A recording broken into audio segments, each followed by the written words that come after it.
ቀደም ሲል እንግዲህ በመጀመሪያ ዜማ ግብዣችን በአብተው ዜማ ጀምረናል። እንግዲህ በእያላችሁበት አሁንም ቆይታችሁን ከኛ ጋር እንድታደርጉ በአክብሮት ነው የምንጋብዘው። ዛሬ በጉንጉን የመረጃና የመዝናኛ ዝግጅታችን እውቁ የኪነ ጥበብ ባለሙያ ሁለገብ ባለሙያ የሆነው ደበበ እሸቱ በሙዚቃ ጣዕም ስሌት የዘመን ትውስታውን እያጫወተን ነው የሚቆየው። እንግዲህ አስቀድመን እንግዳችን እሱ መሆኑን በፌስቡክ ገጻችን ላይ መለቀን ነበርና አብዛኛው ሰው በጉጉት እየተጠበቀው እንደሆነ ገልጸውልናል። ከልብ ነው እናመሰግነው። እንግዲህ እናንተም ሐሳብ አስተያየት ካላችሁ እንቀበላለን፣ መረጃዎችም ይኖሩናል። ከፕሮግራሙ ጋር አብረናችሁ የምንቆየው ብሩክ ደሳለኝ፣ መሰረት በዙና በቴክኒኩ ምስራቅ ጌታቸው በጋራ በመሆን ነው። ለሚኖራችሁ ሐሳብና አስተያየቶቻችሁን በመደወል እንድትነግሩን በአክብሮት ለምንጋብዘው። አው አድማጮቻችን ለሚኖራችሁ ሐሳብ አስተያየት በስቱዲዮ ስልክ መስመራችን በ0115571268 በ0115571281 አሊያም ባጭር የጽሁፍ መልእክት በ0913 242401 አሊያም በ0943 30 3535 ልታደርሱን ትችላላችሁ።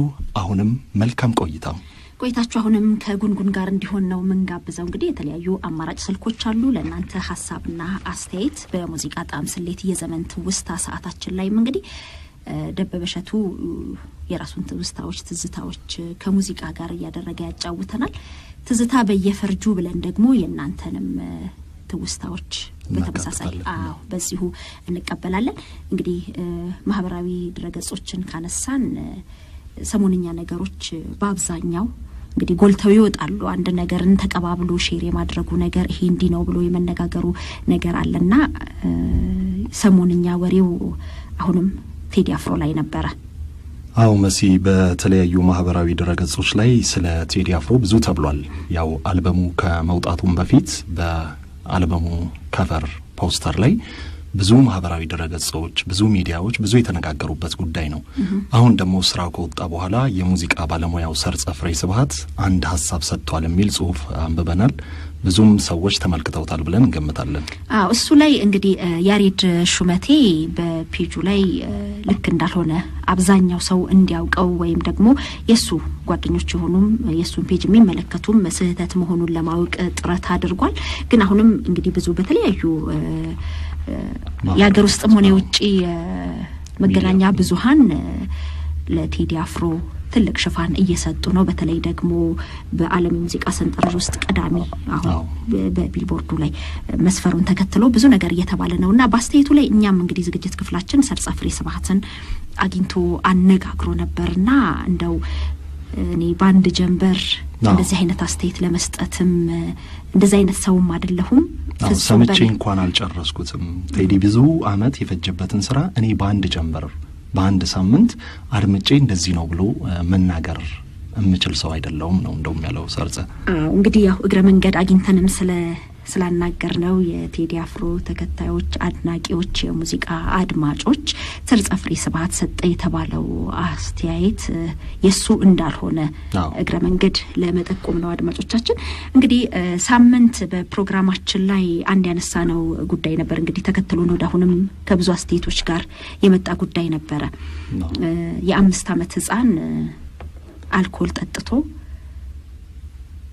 ያበሻረቂ ጠጥቶ በሃይላንድ የተቀመጠ ያበሻረቂ ፍለፊት በማግኘቱ ጠጥቶ ህክምናውን አግኝቷል። በነገራችን ላይ መሲ ህፃናት ያው ብዙ ነገሮች ናቸው ወደ አፋቸው የሚከቱት፣ ሳንቲሞች፣ መጫወቻዎች፣ ብዙ ነገሮች ጥቃቅን ነገሮች ወደ አፋቸው የመክተት ያው የመጫወት እንትን ስላላቸው ማለት ነው። እና ወላጆች ምን አይነት ጥንቃቄ ነው የሚያደርጉት? ጥንቃቄው ምን ያህል ነው? እንግዲህ ለመጫወቻም ለምግብም ለምንም የሚቀርብላቸው ነገር ምን ያህል ጥንቃቄ ነው የሚለው ነው። እንግዲህ ሳምንት ፕሮግራማችን ከተጠናቀቀ በኋላ በጣም ብዙ መልእክቶችም ሲደርሱን ነበርና ከዛ ውስጥ ሳናነሳው ላለማለፍ አንድ አባት በተለያየ አጋጣሚ ሁለት ልጆቹ የገጠማቸው ነገር አለ። አንደኛ ሴት ልጁ በረኪናን የጠጣችው እንግዲህ ቤት ውስጥ የምትሰራው ልጅ ልብስ ስታጥብ በረኪና ትጠቀማለች።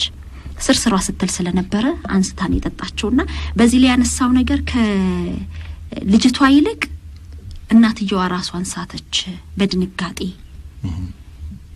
እና ህክምና ተደረገላት ግን ሁለቱንም ባንዴ ማጣቱ እድል ራሱ ሰፊ ነው ያስደነግጣልና በተመሳሳይ ደግሞ ወንዱ ልጅ ያሉ ከረሜላ ሲበላ ዋጣው እና እጅግ በጣም ጭንቅ ነበረ ከዛ በኋላ ያ ችግር ከተፈታም በኋላ ከረሜላው ጀርባው ሲደለቅ ድንገት እሱም መፍትሄ አይደለም ወይም በባለሙያዎች አይመከርም ግን ያው ሲጨንቃቸው ይመስለኛል አሁን ይሄን መፍትሄ ነው ያለና አይደለም ግን ችግሩ እስከ 6 አመት በ2 አመቱ ነው የሆነው እስከ 6 አመት ድረስ ተከትሎት ሄዷል እስከ 6 አመቱ ድረስ ምንም አይነት ምግብ ተፈጭቶ ነበር የሚሰጠው ከረሜላ ይመስላል ከስነ ልቦናው ጋር ምንም የሚቆረቆረው ነገር ሲያገኝ ቮሚት ያደርገዋልና እንደዚህ አይነት ችግሮች እናንተ በአጋጣሚ ያነሳችሁ እኔ በቤቴ ውስጥ ይሄ ነገር አለ ሌሎችን ቢያስተምር ብዬ ነው ብለው ረጅም ሰዓት ነበር ያደም ያጫወቱንና በዚህ ላይ ብዙ ሐሳቦችም ሊኖሩ ስለሚችሉ ሐሳቡን ሳንቋጭ አስተያየቱንም ሳናቀርብ እንዳናልፍ በማለት ነው አድማጮቻችን እናንተ እንግዲህ በተለያየ ቦታ ላይ ስትዘዋወሩ ያያችሁ ያስተዋላችሁትን ነገር ካለ በስቱዲዮ ጉንጉን የመረጃና የመዝናኛ ዝግጅታችን በሙዚቃ ጣዕም ስሌት የዘመን ትውስታን የምናደምጥበት ሰዓት ላይ ደርሰናል ለዚህም እንግዲህ ትውስታዎቹን የሚያካፍለን ዕውቁና ተወዳጁ ሁለገብ የኪነ ጥበብ ባለሙያ የሆነው ደበበሸቱ ነው ጋሽ ደበ እንግዲህ የዘመን ትውስታን ለመጫወት በመኖሪያ ቤትህ ነው የተገኘ ነው ቤት ውስጥ የተለያዩ ስዕሎችም አሉ ሰዓሊነ ብቻል ደስ ይለኝ ነበር ግን ስዕል በጣም አደንቃለሁ ወዳለሁ ለዚህም ነው ያ ሰማዶም ያለው የእስክንድር ቦጎሲያን ነው ይሄ የታደሰ መስፍን ስዕል ነው ያኛው የሸቱ ጥሩነህ ስዕል ነው እነዚህ የምታያቸው ሁለቱ ደግሞ የሰዓሊ ስዩም አያኖ ስጦታዎች ናቸው እነዚህ ደግሞ ሽልማቶች ናቸው ያኛው ወዲ ያለው የጉማን አዋርድ ነው ያኛው ኢትዮ ፊልም ለ50ኛ አመት ከበሬታ የሰጡኝ ነው እዚች ጋር ያለችው እቺ ብር የምትመስለው ወርቅ የምትመስለው እስራኤል ሀገር የሰራሁት ፊልም ባንኩቨር ላይ ፌስቲቫል ቀርቦ the best leading actor award ብሎ የሸለሙኝ ነው እዛ ያሉትም ሌሎች ሽልማቶች ያኛው አትላንታ በየአመቱ ኖቬምበር 24 የደበበሸቱ ቀን ተብሎ እንዲከበር ምክር ቤቱ የወሰነበት ነው ከኢትዮጵያ ውጪ በአትላንታ በአሜሪካ አንድ ቀን ተሰይሟል አንተ ለምን ማንነህ አንተ ለነሱ እንግዲህ እኔ በተለያየ ዘርፍ ከተለያዩ ዓለም አቀፍ ድርጅቶች ጋር ሰርቻለሁ ከዩኔስኮ ጋር ሰርቻለሁ በባህል ክፍል ውስጥ ሁለተኛ በተለያዩ ሀገሮች ዩኒቨርሲቲዎች እየተጋበዝኩ እጄ ወረቀቶች አቅርቤያለሁ ስለ ኢትዮጵያ ቲያትር ብዙ ተናግሬያለሁ በአፍሪካ ውስጥ የመጀመሪያው ፕሮፌሽናል ቲያትር ቤት የኢትዮጵያ ውስጥ ያለው የሀገር ፍቅር ቲያትር ቤት እንደሆነ አስመዝግቤያለሁ ምክንያቱም እኛ ነፃ በሆንበት ጊዜ ሌላ ነፃ የሆነ ሀገር አልነበረም ስለዚህ በዚህና አሜሪካን ሀገርም ውስጥ ያደረኳቸው ተሳትፎች ስላሉ በየአመቱ ኖቬምበር 24 የደበበሸቱ ቀን ተብሎ እንዲከበር ብሎ ምክር ቤቱ ተፈራርሞ ወስኗል እኔም ተቀብያለሁ ሲሰጡኝም ቢያልልም ምን ያህል ጊዜ ሆነው ይሄንን ከወሰኑ ይሄ እንግዲህ በ2004 ነው በእነሱ አቆጣጠር ከ13 አመት በፊት ማለት ነው አሁንም ድረስ ይተከበራል ነው ቀኑን አንተ እዚህ ሀገር ውስጥ ሆነክ ታስታውሰዋለህ እኔ አስታውሰዋለሁ ከቤተሰቤ ጋር በጣም ትልቅ መታሰቢያ ነው ዛሬ ቀኑ እንደዚህ ነው ሲባል ማን ነው ምንድነው ብሎ ለጠየቀ ሁሉ ስላንተ ይነገረዋል ማለት ነው መልካም ወደ ሌሎች ሽልማቶች ወይም ስጦታዎች እንለፍ ይሄኛው በቢጫ ውስጥ ያለው አሜሪካን ሀገር ያለ የጣይቱ ማዕከል ለእድሜ ልክ የቲያትር አስተዋጽኦ የሰጠኝ ነው ይበቃኛል መልካም እጅግ በጣም ደስ ይላል አሁንም እድሜና ጤና እንዲሰጥህ ምኞታችን ነው በሙዚቃ ጣዕም ስሌት የዘመን ትውስታ እንለፍ የሙዚቃ ትውስታዬን ወደ ኋላ ተመልሼ ሳስበው በአካባቢው ከነበሩ ባለሙያዎች ጋር የተያያዘ ነው የኔ የሙዚቃ ትውስታ እኔ ከጥንት ጀምሮ ከጥላሁን ጋር ነው በአንድ አካባቢ እንኖር ነበር ብዙ ጊዜ እንገናኝ ነበርና ያለንበትም አካባቢ ደግሞ 6 ኪሎ አካባቢ ስለነበረ የነጥላሁን እና የነብዙነሽ በቀለ እነዚህ ሁሉ ሙዚቃዎች በክብር ዘበኛ ሬዲዮ በሚባለው ያኔ ይተላለፉ ስለነበር ካሳ ተሰማን ጥላሁን ገሰሰን ብዙነሽ በቀለን እነሳቱ ተሰማን ተዘራ ኃይለ ሚካኤልን እያዳመጥኩ ነው እኔ ያደኩት ከነዚህ ሁሉ መሃል ደግሞ አንድ ሰው ለይቼ ላዳምጥ ጥላሁንን ነው ማዳምጥ አሁንም እነዛን ሙዚቃዎች መልሼ ሳዳምጣቸው መልሰው እዛ ድሮ የነበረበት ሁኔታ ውስጥ ነው የሚጨምሩኝ። ተማሪ ስለነበርኩ በዛን ጊዜ የተማርኩበትን ትምህርት ቤት ተፈሪ መኮንንን ያደግኩበትን ትምህርት ቤት መነን ትምህርት ቤት የሚባለው አካባቢ ነው። እሱን በዛን ጊዜ የነበረ ጉልት የሚባል ገበያ ነበረ። እሱን ብስክሌት እየተከራየን የምንጫወትበትን በኋላም ደግሞ እኔም ባለ ብስክሌት ሆኜ ብስክሌት ሳከራይበት የነበረውን አካባቢ እነዚህን ነው የሚያስታውሰኝና በዛን ጊዜ የነበሩ በተለይ የክብር ዘበኛ የሙዚቃ ቡድን አባላት የነበራቸው ሽቅርቅርነትና አለባበሳቸው እቴጌመነን ተማሪዎች ደግሞ እነሱን ለማየት በአጥር ግንባቸው ላይ ሲንጠራሩ እሱን ማየት የመነን ትምህርት ቤት ተማሪዎች ውጪ መውጣት ስለማይፈቀድላቸው አዳሪዎቹ እኛን ወጋየሁንም እኔንም ይጥናወርቁም ብሎ ጓደኛዬ ማለት እኛን ከነጥላሁን ጋር ስለሚያውን ቤታችን በዛው አካባቢ ስለነበረ ፓስቴ ግዙልን እያሉ በአጥር ላይ የተንጠለጠሉ ገንዘብ ሲሰጡን ፓስቴ ስንገዛላቸው 5 ገዘንላቸው እንደሆነ አንዱን ለኛ ሲተውልን ይሄንን ያለፈ ትዝታዬን ያመጣብኛል። እንግዲህ አሁን አንዱን መዘን እያስደመጥን አድማጮችም ይሄ ነው የኛ ትዝታ ብለው የሚያቀብሉን ነገር ይኖራልና እንግዲህ አብረን በዚህ በጉንጉን የመረጃና የመዝናኛ ዝግጅታችን እየተቀባበልን እየተዝናናን ያለፈን ጊዜ በሙዚቃ ጣዕም ስሌት እየተጨዋወትን ስለምናሳልፍ የመጀመሪያ ሙዚቃችን ከተውስታዎችህ ማን ይሁን? እኔም ጊዜ የማይሰለቸኝ ባዳምጠው ብሰማው ደጋግሜ ብሰማው የማይሰለቸኝ መለያየት ሞት ነው። በጣም ወደዋለሁ። ጥላሁን ገሰሰ። አዎ መለየት በጣም መጥፎ ነገር እንደሆነ ይገባኛል፣ እረዳለሁ። እሱን ሙዚቃ ደግሞ በጣም ወደዋለሁ። የት ነው መጀመሪያ ጊዜ የሰማው ይሄን ሙዚቃ? በክብር ዘበኛ ሬዲዮ ነው የሰማሁት። ያኔ ዝም ብዬ ለመስማት ያህል ነው የሰማሁት። ይህን ያህል አላገናዘብኩትም። በኋላ ግን የባህል ማዕከል ከገባው በኋላ ክብር ዘበኛ፣ ፖሊስ፣ ጦር ሰራዊት እና የባህል ማዕከል ይባላል። አሁን ያኔ ቤተ ኪነ ጥበባት ቲያትር ነበር የሚባለው። እነሱ አንድ ላይ ሆኖ በክሪስማስ ሆል በሚባለው በትልቁ አዳራሽ ውስጥ ሙዚቃ ያሰማሉ። እዛ ሲያሰሙ እኛ ወጋየሁኔ እና ሌሎችም በዛ በባህል ማዕከል አካባቢ ካሉ ሰዎች ጋር ማብራት ምን ሰራላቸው መድረኩንም እናስተካክላቸው እኛ ስለነበርን እዛ ላይ ሲዘፈን ነፍሴ ነች የምትጠባው። እንግዲህ አሁን ካንተ ትውስታም ተነስተን ከወጋየሁ ንጋቱ ከሌላም ጓደኞችህ ጋር አብሮ አደጎችህ ጋር ሆነ ይሄንን ሙዚቃ ሰምተሃል። ሙዚቃው በራሱ መለያየት ሞት ነው የሚለው። ወጋየሁን አሁን በሞት ተለያይታችኋል። ይሄንንም ጥላሁን ጋር ዋናውም ሃይማኖት ጋር ተለያይተናል፣ አባተ ጋር ተለያይተናል እና አሁን ባልሰማው ደስ ይለኛል። መለየትን አክፍቶ የሚያስታውሰኝ ነገር ስለሆነ ግን ቀደም ሲል በሰማይ አይሰለቸኝም ከእውነት ጋር ስትጋፈጥ ግን ትሽሻለህ። አዎ አስቸጋሪ ነው። አድማጮቻችን እናንተ ከዚህ ሙዚቃ ጋር በተያያዘ የኛ ትውስታ የተለየ ይሄ ያለን የምትሉት ካለ በ0913 242401 ላይ በመደወል ልትነግሩን ትችላላችሁ። ቆይታችሁ አሁንም ከኛ ጋር እንዲሆን በአክብሮት እንጋብዛለን። መለያየት ክፉ በቁም መቀረር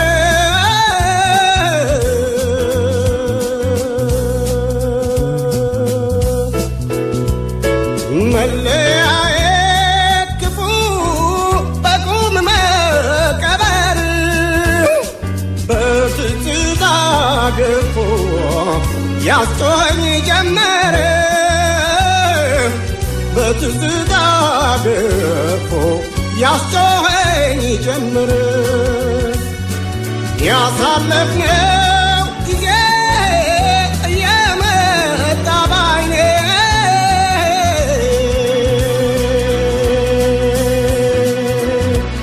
ጋሽደቤ እንግዲህ መድረክ ግንባታ ዲዛይኖችን ትሰራለህ፣ መድረክ ትመራ ነበር፣ ተዋናይ ነህ፣ ሁለገብ ባለሙያ ነህና ሁለገብ ሙያተኛ ለመሆን በሃንጋሪ የተማርከው ትምህርት ነው የቀረጸ ሌሎች ሙያተኞችን እያየህ ነው ወይስ የውስጥ ፍላጎት ነው? እውነቱን ለመናገር እኔ ይበልጥ ትምህርት ተማርኩ ምለው ፈረንጅ ሀገር አይደለም። እዚህ ሀገር ከተመለስኩ በኋላ ወጋየሁም እኔም የነበረን ስሜት ሌላ ነው።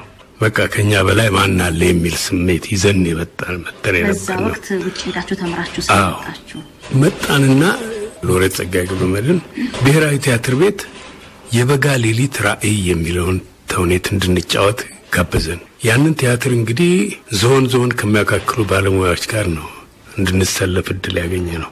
ከጋሻውላቸው፣ ጋሽ ተስፋዬ፣ ነጀምበሬ፣ ነጌታቸው ደባልቄ፣ አስካላም መንሸዋ እና ሌሎችም ትላልቆቹ ተዋንያን እና ተዋናዮች የነበሩበት ቲያትር ስለነበረ መድረክ ላይ ወጥተን ስናያቸው እኛ የእግር ጣቢያቸውም አንደርስም። ለሙያቸው ያላቸው ፍቅር፣ አክብሮት፣ ቀናኢነት፣ ጥበብን ለማገልገል የተፈጠሩ እንዴት አድርገው መድረክ ላይ ለመራመድ እንኳን ለመድረኩ እንዴት እንደሚሳሱለት ለእያንዳንዱ እንቅስቃሴያቸው የሚሰጡት የአተረጓጎም ስልት በፍጹም እኛን ግራ አጋባን እና ረፍት ተደርጎ ስንወጣ ወጋየሁና እኔ ተገናኝተን ያልነው ምንድነው ትምህርት ቤት ገባን ዛሬ ነው ያልነው ሁለታችንም። አሁን ምን እናድርግ? በቃ አንዳችን ጋሽ ተስፋዬን አንዳችን ጋሽ ሻውላቸውን ተከትለን የነሱ ተማሪዎች መሆን ነው። እስከ ዛሬ ተምረናል። የተማርነው ግን የአውሮፓን ቲያትር ታሪክ፣ ስለ አውሮፓዊ ቲያትር አልባሳት፣ ስለ አውሮፓዊ ቲያትር ባህል የተማርነው። አሁን ትምህርት ቤት ገብተን እየተማርን ስለሆነ በሚገባ እንከታተል እነዚህን ሰዎች ብለን ማንነታችንን አወቅን። ቅድም እንዳልሽው ይሄ መድረክ ነጻውን የገጽ ቅቡን ለአንድ ተውኔት የሚያስፈልገውን የሙዚቃ መረጣ ምን የተማርነው ቤተ ኪነ ጥበባት ቲያትር እያለን ነው። ከጋይ ጸጋይ ተስፋዬ ገሰሰ እየመጡ ያስተምሩን ነበረ። ካሳይ ደመና የሚባል ሌላ የቲያትር ባለሙያ እንዲሁ ከአሜሪካን ሀገር መጥቶ እዛ ይሰራ ስለነበረ እሱም የኢትዮጵያ ቴሌቪዥን ዋና ስራ አስኪያጅ ሆኖ የሚሰራ ስለነበር አስተምረን ነበር። ዶክተር ፊሊፕ ካፕለን የሚባሉ የመጠቁ የቲያትር ባለሙያዎች ያስተምሩን ስለነበረ ሁሉንም ነገር መማር አለባችሁ ብለው ነበር የሚነግሩን። መድረኩን ማን ያጸልንጽላል? አንተ የምትሰራበትን አንተ ማን ሜካፕ ማን ያደርግላል? አንተ ለራስ ሜካፕ ማድረግ ካልቻልክ አልባሳትን መምረጥ አለብህ። ማን ሊመርጥልህ ነው? አንተ ለራስህ የሚሆነን ካልመረጥክ እያሉ እያበረታቱን እያስተማሩን በዛ ነው የቀረጹንና ከዛ ነው ብዙ ሙያና የሙያ ክህሎት ማግኘት የቻልኩት። በጣም ነው ደስ የሚለው። ወደ ሌላኛው እንምጣ። በጣም ባፏቸውም አሁንም ደስ የሚለኝ ሌላው የጥላሁን ሙዚቃ ነው። እሱ ደግሞ የራሱ የሆነ ምክንያት ስላለው ነው። ወጋየሁና እኔ ለትምህርት ወደ ሃንጋሪ ሄደን በነበረበት ጊዜ በቡዳፔስት ዋና ከተማ በትልቁ ቲያትር ቤት ውስጥ ቲያትር እንድንጫወት ተደርገን ነበር። ያ ቲያትር የጦርነት ወቅትን የሚያሳይ ቲያትር ነውና ወጋየሁና እኔ ደግሞ ጥቁር ወታደሮች ሆነን ከነጮቹ የሁንጋሪያ ወታደሮች ጋር ነው መድረክ ላይ የምንጫወተውና እኔ መስፈን ነበረብኝ።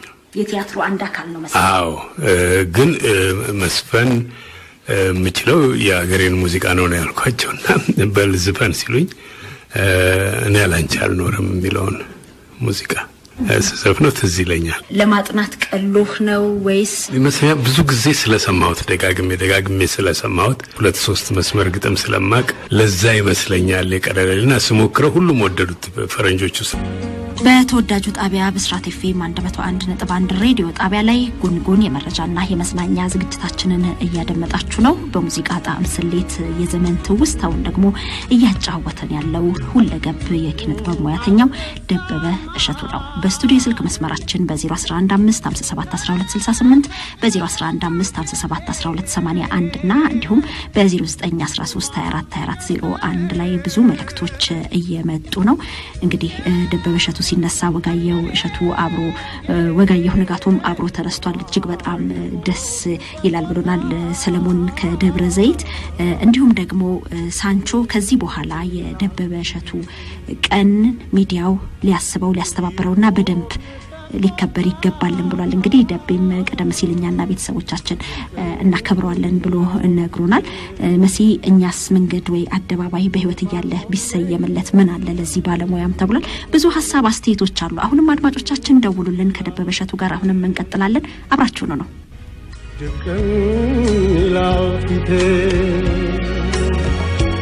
እንኳን ቆሜ ልከበርም እኔ አላንቺ አልኖርም። በሙዚቃው ፋታ አድርገን የአድማጮችም የተለያዩ ትውስታን በስቱዲዮ ስልክ መስመራችንና በአጭር የጽሁፍ መልእክት መቀበያችንም እንዲሁ ተቀባብለን ተመልሰናል። ከዚህ ቀጥሎ እኔ ኩኩ ሰብስቤ በምንም ምክንያት ሳይሆን ኩኩ ሳትጨነቅ ተረጋግታ የምትዘፍን ባለሙያ ነች። ስለዚህ ረጋ ባለ ድምጿ ስትዘፍን ስሰማው ለሲዲ ለሰው በአዳራሽ የምትዘፍን ሳይሆን ለኔ ፐርሰናሊ የምትዘፍንልኝ ነው ይመስል። ሌላው ኩኩን የምወድበት ምክንያት ዘፋኝ መሆን ትልቅ ችግር በነበረበት ጊዜ ነው እሷ የገባችውና ማማ ንጋቷ ትዝ ይለኛል የህይወት ታሪካቸውን ሳዘጋጅ ተራግም ያለው ብለው ነበር። የመሬት ክርክር ነበረባቸውና ባለስልጣን ለሆነው ሰውዬ አድልተው ስለፈረዱባቸው እኔ አዝማሪ በመሆኔ ተፈረደብኝ፣ ኢትዮጵያ ሰውሽ ሁሉ አዝማሪ ይሁን ብለው ተራግመው ነበር ድሮ። ይህን ነግረው ነበርና እሳቸውን የህይወት ታሪካቸውን በማዘጋጅበት ጊዜ እማማ ንጋቷ እንዲህ ብለው ተራግመው ነበር። ያ እርግማን የደረሰ ይመስሎታል አልኳቸው። እንዴታ የደጃዝማች ስብስቤ ሽብሩ ልጅ አዝማሪ ስትሆን ያሳየኝ አምላክ እርግማኔ ሰርቷል ብለዋልና ኩኩ ያንንም ግርዶሽ ሰብራ ወጣ። የሙዚቃ ባለሙያ በመሆኗ በጣም ትልቅ አክብሮት አለ ለሷ። ባንተ የዘመን ትውስታ ውስጥም የእማማ ንጋቱ አከልካይን የህይወት ታሪክም የስራቸውን ዘመናቸውንም የዳሰስክበት ስራ መኖሩን እግረ መንገድ ለማወቅ ችለናል። እቺን ደግሞ ፍንጫ አግኝተን እንዴት ብለን አናልፍምና ስለዛ ጥቂት ነገር ብትለን ደስ ይለናል። እኔ እማማ ንጋቷን ብቻ ሳይሆን እማማ ንጋቷን የጋሽ ተስፋዬ ሳህሉን፣ የጋሽ አውላቸው ደጀኔን፣ የጋሽ በሻ ተክለማርያምን፣ ውቤ ዘቁስቋምን፣ የፍሬው ኃይሉን የህይወት ታሪካቸውን በቪዲዮ ቀርጬ ራሳቸው እየነገሩኝ አስቀምጨዋለሁ። እና እማማ ንጋቷ በጣም ብልህ የሆኑ ሰው ናቸው። እኔ ተናግሬ አልጨርሰውም። እሳቸው ያሉት አንደኛ ለመብታቸው መሟገት የሚችሉ ሰው ናቸው። የመጀመሪያዋ ሴት በመሆን የሀገር ፍቅር ቲያትርን ለእኔ ስጡኝና ማህበር አቋቁሜ ከአርቲስቶቹ ጋር እኔ ልስራበት የምትፈልጉትን ገንዘብ ልክፈል ብለው በዚያን ጊዜ ለነበሩት ሚኒስትር አመልክተው ነበረ። አርፈሽ ዝፈኝ ነው የተባሉት። ጥጥ ፍተሉ ትከሉ የሚባል ደግሞ ዚንጎን የሚባል ፒያሳ ተቋቁሞ ነበር። አሁን ድሬ ኤሌክትሮኒክስ ያለበት አካባቢ እዛ ውስጥ አገር ፍቅር ቲያትር ሴቶች ሰብስቦ እያስፈተለ ፈትል እየተፈተለ የአገር ልብስ እየተሰራ ለሽያጭ ቀርብ ነበር ለሀገር ፍቅር ቲያትር መደጎሚያ እንዲሆን ተብሎ እሱንም ስጡኝና እኔ ልስራው ብለው የጠየቁ ናቸው። የተፈቀደላቸው ነገር ቢኖር በአገር ፍቅር ቲያትር ያለችው ትንሿ ክበብ እሱን ስጡኝና እኔ ልስራበት ብሎ እሱን ተረክበው ሲሰሩ ነበር። የእሳቸው ታሪክ መታየት ያለበት መደመጥ ያለበት ነው። የእሳቸው ብቻ አይደለም፣ የጋሽ አውላቸውም፣ የተስፋዬ ሳህሉም፣ የጋሽ በሻ ተክለማርያም። በሻ ተክለማርያም ማለት ብዙ ሰው የማያውቀው ግን ከፍተኛ አስተዋጽኦ ለኢትዮጵያ የሙዚቃ ጥበብ ያደረገ ሰው ነው። የመጀመሪያውን የኢትዮጵያን ሙዚቃ መሳሪያዎች ከቤተ ክርስቲያንም ከምንም አሰባስቦ የመጀመሪያውን የባህል ኦርኬስትራ የፈጠረ በሻ ተክለማርያም ነው። ስንቶቻችን ስናገባ የተዘፈነልን ሙሽራ የሚባለው ዜማ የሱ ድርሰት ነው። በዚያን ጊዜ ብቸኛ የቫዮሊን ተጫዋች የነበረ ሙዚቀኛ እሱ ነው። በጣሊያን ጊዜ ደግሞ የተዋጋ ለአርበኞች ተላላኪ ሆኖ ሲሰራ የነበረ መረሳት የሌለበት የተረሳ ባለሙያ ነው። እና እነዚህ ሰዎች አሉ። እንግዲህ እማማ ንጋቷን ይሄን ያልከነገርኩሽ በእማማ ንጋቷ ብቻ ላላበቃ ነው። ምክንያቱም አሁን የምትነግረን ነገር አንተ በጥረትህ የሰራኸው ነው። ትውልድ ሊያውቀው ሌላው ሊማማርበት የሚገባ ትልቅ ነገር ነው። ጋሽ አውላቸውን ከስም በቀር አናውቃቸውም። ለፍተህ ምንድነው ብለህ ጊዜ ፈጅተህ ሰርተሃል። የት ነው ያለው? እኔ ጋር ነው ያለው። እስከ መቼ? ባለቤት እስካገኝለት ድረስ። ግን ጥረት አድርገሃል? አድርጌያለሁ። ምን ሆነ ውጤቱ? እሺ ነው እንጂ ፈጥኖ ምን ላይ ሰጥቶ እስቲ እኛን ነው ሰደው ያለኝ የለም። በዛ መልኩ ደግሞ መስጠት አልፈልግምና እስቲ ሌላ መንገድ እየፈለኩ ነው። አንድ ለማሳተም፣ ሌላው ለሚመለከተው አካል መስጠት ህጋዊ በሆነ መልኩ። መጫወቻ መቀለጃ እንዲሆን አልፈልግም። ጋሽ አውላቸው እኮ የቲያትር ባለሙያ ብቻ አይደለም፣ የዜማ ደራሲ ነው። ጋሽ አውላቸው እኮ የባህል ውዝዋዜ ባለሙያ ነው። ቱባ የሆነውን ባህል ክፍለ ሀገር እየሄደ እየቀረጸ እያመጣ ባለሙያዎችን ያሰለጠነ ባለሙያ ነው። ግን ምንም ሲወራ አትሰሚም ስለሱ። ጋሽ ተስፋዬን በልጆች አጫዋችነቱ ለልጆች በሚያቀርበው ብቻ ነው ብዙ ጊዜ የሚታወቀው አባባ ተስፋዬ። ያው ነገር ግን ያ ትልቅ አስተዋጽኦ ነው። ህፃናትን መቅረጽ ቀላል ነገር አይደለም። የወደፊት መሪዎችን አስተካክሎ ማውጣት ማለት ነው። ክፉና በጎውን እንዲለዩ አድርጎ ማሳደግ ማለት ነው። ያንን በሚገባ ተወጥቷል። በተውኔቱም እንደዛው ነው፣ በሙዚቃውም እንደዛው ነው ጋሽ ተስፋዬ። እና እነዚህን ሰዎች እኔ ለራሴ ለማስተማሪያ እንዲጠቅመኝ ወጣቱ ትውልድ በሚመጣበት ጊዜ እኔ ጋር አንዳንድ ነገር ለመጠየቅ እያሳየው ላስተምርበት፣ ታሪካቸውን ደግሞ ለቤተሰቦቻቸው እንዲሰጡ ብዬ ነው ከቀረጽኩ በኋላ አንዳንድ ኮፒ ሰጥቻቸዋለሁ። ግን ይኖራቸው አይኖራቸው አላውቅም። በቅርቡ ጋሽ ተስፋዬን ጠይቄው ተስፋዬ ሳህሉን የት እንዳረኩት አላውቅም ነው ያለኝ። እና ሙዚቃን እንወዳለን የሚሉ ሰዎች መጥተው ቢያዩት ደስ ይለኛል። አሁን እኔ በጣም ዝግጁ ነኝ ላሳያቸው። አብሮ ተጋግዞም ለሌላው ለአንድ ነገር ለማድረግ እንችላለን። እኔ ብቻዬን ላደርገው ብል እችላለሁ ላደርገው። ነገር ግን እኔ ብቻዬን አድርጌ የኔ ንብረት ማድረግ አልፈልግም። እነሱ የህዝብ ንብረት ናቸው እኮ ለህዝብ ያደረጉት አስተዋጽኦ ነውና አንድ ጉልበት ያለው ኃይል እኔ ይህንን ኃላፊነት ወስዳለሁ የሚለኝ ባገኝ ደስ ይለኛል። ታሪካቸው ለትውልድ እንዲቀርብ በማሰብ በግልህ ነው ያደረገው። እስካሁን ጠብቀህ ይዘኸዋል።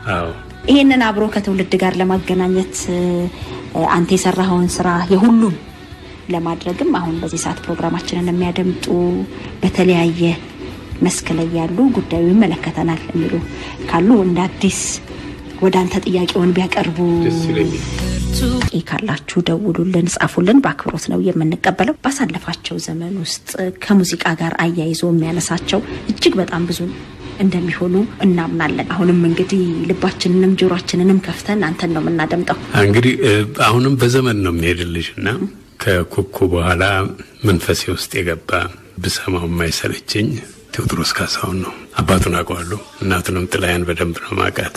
ሁለቱንም በደንብ ማውቃቸው እዛ ዩኒቨርሲቲ ከፖሊስ ኦርኬስትራ ጋር መጥተው ሙዚቃ በሚሰሩበት ጊዜ ነው። እናቱ በህይወት እያለች ይሄን ማየቷ በጣም ሲያስደስተኝ፣ ካሳሁንም ትንሽ ቆይቶ ይሄን አይቶ ቢሆን ኖሮ ምንኛ ትልቅ በረከት ነበር የሚሆንለት። ቴዎድሮስ ከኢትዮጵያ ጋር የተሳሰረ ነው ስራውም እሱም። ይሄን ደግሞ ደጋግሞ ተናግሮታል። ሁላችንም ያስሜታለን፣ የሱ ግን በጣም ይበዛል። ዜማ ወጣ ሲባል የመጀመሪያው ሰው ለመሆን ነው የምጥረው፣ ቀድሞም ለመስማት። አዎ የሰሞኑም ሁለት ነው የገዛሁት። ባለቤቴ አንድ ገዝታለኝ መጣች። አንድ ወዳጄ ደግሞ ልመጣ ነው ቤት ሲለኝ የወጣለት ነው። እኔ ጋር የምትመጣ ከሆነ መግቢያው የቴዲ ሲዲ ነው አልኩት። እሱም ይዞልኝ መጣ። እሱ ጋር ስሜት አለኝ፣ እሱ ጋር ፍቅር አለኝ። እሱ መንፈሴን ያድሰዋል የእሱን ሙዚቃ ስሰማ።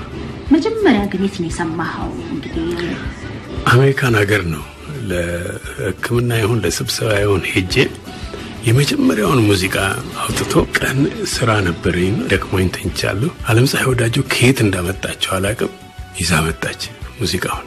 ሙሉ ሌሊት ስንሰማው አደር። ደግመን ስንሰማው ለመጀመሪያ ጊዜ እዛ ነው የሰማሁት። ስለዚህ እንግዲህ አሁን የቀድሞውን እንጋብዝ። ያሁሉን በዓለም የቢልቦርድ ላይ አንደኛ ሆኖ የተቀመጠ ነው ያሁኑ ሙዚቃ እኮ። ኢትዮጵያ ነው የሚለው። እኔም ከኢትዮጵያ አልወጣሁም። ስለዚህ ኢትዮጵያን ወዳታለሁ ሙዚቃውን። ስለዚህ ያሁኑን ኢትዮጵያን እንጋብዝ። አዎ ትውስታህ በሙዚቃ ጣም ስለዚህ ዘመን ትውስታ አቦጊዳን ቢያስታውስህም አሜሪካ ዓለምፀሐይን ቢሆንም ለግብዣው ግን ይሄኛው ይሁንልኝ። መልካም ነው። ኢትዮጵያን እንሰማለን፣ አድምጠንም እንመለሳለን። ሌሎች ጨዋታዎችም እንጫወታለን። ጣም ስሌት የዘመን ትውስታ ዝግጅታችን ደግሞ ትውስታውን በሙዚቃ ጣም ስሌት ዘመኑን እያስታወሰ የተለያዩ በተለይ የሚላቸውን ሙዚቃዎች እያስደመጠን ነው። እናንተም የራሳችሁን ነገር እያካፈላችሁን ነው። ለዚህም ደበበሸቱ አብሮን ነው። አሁንም ደጋግመን ከልብ እያመሰገነን እስቲ እንግዲህ ምን ላይ እናርፍ ይሆን? አንድ አሁንም እንደገና ከዘመን አኳያ ነው ስወድላት የሚል ሙዚቃ ታውቂያለሽ? ማዲንጎ አፈወርቅ በጣም ወደዋለሁ። ስወድላት ልትል ነው እንግዲህ። እሱን ዘፈነ እና ወደድኩለት። ስወድላት እኔ ለባለቤቴ የምዘፍንላት ነው ይመስለኝ። ምክንያቱም ባለቤቴ ነች፣ እህቴ ነች፣ ጓደኛዬ ነች፣ አማካሪዬ ነች፣ አራሜዬ ነች፣ ሁለንተናዬ ነች። ላለፉት 44 ዓመታት አብረን ኖረናል። 4 ልጆች፣ 7 የልጅ ልጆች አሉን። አሁንም ወዳታለሁና እንደገናም ላገባት ሐሳብ አለኝ። እንዴት ማለት ይሆን? እስቲ እባክህ ወድላት የሚለውን ሙዚቃ ለሷ ነው የማረገው። እኔ የምለው ግን አሁን እንግዲህ በ44 ዓመታትን የትዳር ቆይታላችሁ አሁን ላይ ነው ለሷ ተስማሚ ሙዚቃ ያገኘው? ጥላሁን ጋር በጣም ወዳጅ ስለነበሩ እሱ እየቀደመ ስለሚዘፍንላት ይሻማኛል። ብዙ የጥላሁን ሙዚቃዎች ስሰማቸው አሁን መለያየት ሞት ነው። ቅድም የትምህርት ቤቴን ያስታውሰኛል ያልኩሽ። እኔ ያላንቺ አልኖርም እሱ ስሰማ መልሽ አሉ። የጥላሁን ሙዚቃዎች በሙሉ ስላሉኝ መርጬ ሰማቸዋለሁ። ስሰማ ሁሉ ጊዜ አልሚ እዛ ውስጥ አለች ለኔ። ስለዚህ ስወድላትን ግን እስራኤል አንድ ፊልም ለመስራት ሄጄ አንድ አሁን በህይወት የለም ነፍሱን ይማረውና መኪና ውስጥ ይዞኝ ሲሄድ አንድ ሙዚቃ ላሰማ ብሎ እቺን ሙዚቃ አሰማኝ። ተገኝ እቺንማ ሙዚቃ አሁን ወስዳታለሁ ምክንያቱም እኔ ለሚስቴ የዘፈንኩላት ነች ብዬ ሰጠኝ። አንተ አስቀድመህ ልክ በዛ ውስጥ ያለውን ነገር በራስህ ታንቆራቆርላት ነበር? አዎ። እና ማዲንጎ በግጥምና በዜማ አድርጎ አንተ በምትፈልገው ቅርጽ ተጫወተ። ለኔ ሲል ነው የተጫወተው። ማዲንጎን በጣም አመሰግነዋለሁ። ተገናኝታችሁ ታውቃላችሁ? ይሄን ብዙ ጊዜ ነው ካገኘሁት። ይሄ ሙዚቃ ከተጫወተ በኋላ አላገኘሁት። ስሜትህን አልነገርከው? የታገኘው። ስለዚህ በዚህ አጋጣሚ ይወቅልኝ ያለኝና አክብሮት እዳም ካለብኝ ለመክፈል ዝግጁ ነኝ። ነፍሷን ይማረውና በሚገርም ሁኔታ ነው የተለየችኝ። ቀን ልጆቼን ይዤ 3 ነበሩ ያኔ ልጄ ባለቤት ያልነበረችም ጀርመን ሀገር ነበረች። ልጆቼን ይዤ እሷ ጋር ስጫወት አልዋልኩ። ሰዓት ላፊ ሁሉ ነበር ያኔ። ሰዓት ላፊው ጥቂት ደቂቃ ሲቀር መምጣት ስለነበረብኝ ወደ ቤት ልጆቼን ይዤ ቤት መጣ። ተሳስመን በፍቅር ነው የተለያየነው። ደህና ነበረች። ኋላ እኩለ ሌሊት ሆኖ ስልክ ተደወለልኝና እማማ ጥሩ ሁኔታ ላይ አይደሉምና ና አሉኝ። ስሄድ አርፋለች እና የብዙነሽን የእናት ውለታዋን ስሰማ ሁልጊዜ እናቴ እና እኔ የተለያየንበት ሁኔታ ይመጣብኛል። በምን አጋጣሚ ግን ሄድክ? የረፍት ቀን ነበረ። ሁልጊዜ የረፍት ቀን ደግሞ ልጆቼን ይዤ እሷ ጋር ሄዳለሁ እና ሄደን ስንጫወት ነው ያልነው። የትም አልሄድንም ነው እና ስንለያይም ደግሞ ተሳስመን እንገናኛለን። ሁሌም ነበር የምታደርጉት? አዎ። ግን ያ የመጨረሻ ሆነብኝ እና የእናት ውለታዋን በሚገባ ተረዳሁ ያን ጊዜ። ሙዚቃው ደግሞ የብዙነሽ በደንብ ውስጥ ያለውን ስሜት ይናገርልኛል። ነገር ግን እንድታውቂልኝ የምፈልገው ከብዙ የሙዚቃ ባለሙያዎች ድምፃውያን ጋር ብዙ ግንኙነት አለኝ፣ ትውስታ አለኝ ሁሉም ላይ። ግን ሁሉንም በዚህ ፕሮግራማችሁ ውስጥ አካቶ መጨረሻ ያስቸግራል። ግን አንድ መቅረት የሌለባት ግን አለች። የከርሞ ሰው የተባለውን ቲያትር ወጋየሁና እኔ ከጋሽ አውላቸውና ከጋሽ ተስፋዬ በኋላ እኛ ነን የሰራ ነው። ጌታቸው ደባልቄ፣ ጋሽ ተስፋዬ፣ ጋሽ አውላቸው ከሰሩት በኋላ ወጋየሁ እኔና አስተማሪ የማነ ገብረ ሚካኤል የሚባል አብረን እኛ ነን የሰራ ነውና የከርሞ ሰው የሚለውን የሙላቱ አስታጥቄን የሙዚቃ ድርሰት በጣም ነው የምወደው። ለዛ ቲያትር ማጀቢያ ነው የተሰራው? አዎ ለዛ ነው የተሰራው። ከዛ በኋላም ግን ብሮከን ፍላወር የተባለው ፊልም ማጀቢያ ሆኗል። ግን መጀመሪያ የከርሞ ሰው የሚለው ሙዚቃ ለከርሞ ሰው ቲያትር ነው የተጻፈው። መጀመሪያ ከምላቸው ፕሮፌሽናል ቲያትሮች መካከል አንዱ ስለሆነ እሱም የጊዜ ትውስታ በህይወት ያቀርጽብኛል። የሙላቱ ሙዚቃዎች በሙሉ ማለት ይቻላል በዓለም አቀፍ ደረጃ ተቀባይነት ያላቸውና ጁክ ቦክስ በሚባለው ውስጥ ገብተው የሚደመጡ የሚሰሙ ናቸው። ችግሩ ግን አንድ ብቻውን ሆነ። ፈቃደኛ ሆነ በጉንጉን የመረጃና የመዝናኛ ዝግጅት በሙዚቃ ጣዕም ስሌት ዘመንህን ልታነሳ ልታጫውት ስለፈቀድክልን ይህንንም ደስ የሚል ቆይታ አብረን እንድንቆይ ስላረከን ከልብ እናመሰግናለን። እድሜና ጤና ይስጥልን። በእውነት ብስራት ሬዲዮ ጣቢያ አስታውሶኝ የዚህ ፕሮግራም ተሳታፊ እንዲሆን ስላደረጋችሁኝ ለሬዲዮ ጣቢያውን ባለቤት ላንቺም ለባለሙያ የከበረ ሰላምታና ምስጋናዬን አቀርባለሁ። ይህንንም ፕሮግራም የሚሰማው አድማጭ በሙሉ ከኔ ማወቅ የሚፈልገው ነገር ቢኖርና ቢጠይቀኝ በጣም ፈቃደኛ ሆኜ መመለስ ዝግጁ ነኝ። በኔ ሙያ ውስጥ ያሉ ወጣቶች ከኔ ጋር መጥተው በማወቅ በመጠየቅ መማር የሚፈልጉት ነገር ካለ በስልኬ ቢደውሉልኝ ቤቴ ክፍት ነው ለነሱ። አመሰግናለሁ።